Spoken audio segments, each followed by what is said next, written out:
Hello everyone and welcome to our channel Mootechie. It's a pleasure to have you here as we dive into a fundamental and fascinating principle of electrochemistry, Kohlrausch's law. We're going to explore its core concepts, its wide-ranging uses, and even its limitations, so you get a complete and clear understanding. Let's begin. Now, let's start with our introduction. Kohlrausch's law explains how molar conductivity varies with dilution. It was proposed by the scientist Friedrich Kohlrausch. This law is crucial because it helps us understand ionic behavior at infinite dilution. For strong electrolytes, it shows that ions contribute independently. And for weak electrolytes, we see a significant change in conductivity with dilution. Moving forward, let's look at the formal statement of the law. Kohlrausch's law states that at infinite dilution, each ion contributes independently to the total molar conductivity of an electrolyte.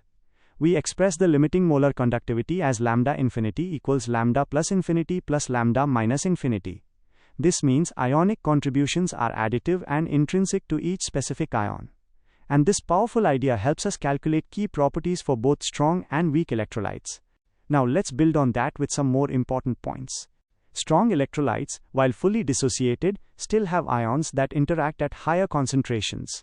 But as we dilute them, these inter-ionic interactions decrease significantly. This allows conductivity to increase because the ions can move more freely. Weak electrolytes, on the other hand, ionize more and more at higher dilution. This is why their molar conductivity, lambda, increases much more sharply compared to strong electrolytes. Coming up, we'll discuss where this law really shines, its applications. Kohlrausch's law is used for the determination of limiting molar conductivity, lambda infinity.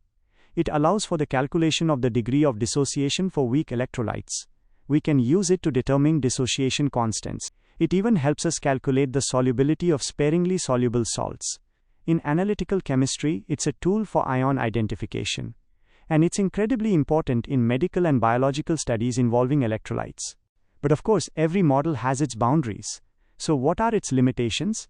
The law is not applicable at high concentrations. At those levels, inter-ionic forces become significant and break the law's core assumptions. It also doesn't fully explain the behavior of strong electrolytes across all concentrations. We see deviations for ions with very high or very low mobility. And it has limited accuracy when dealing with mixed electrolyte solutions. Finally, let's connect this to the real world and see its practical uses. You'll find it applied in water quality analysis.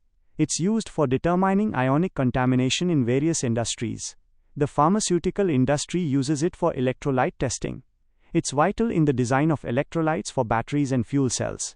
It helps in predicting ion transport in biological systems. And it remains a cornerstone in chemical research and instrumentation. So this simple law of independent migration of ions gives us a powerful window into the behavior of solutions, from the lab to industry to life itself. Thank you. See you in the next class.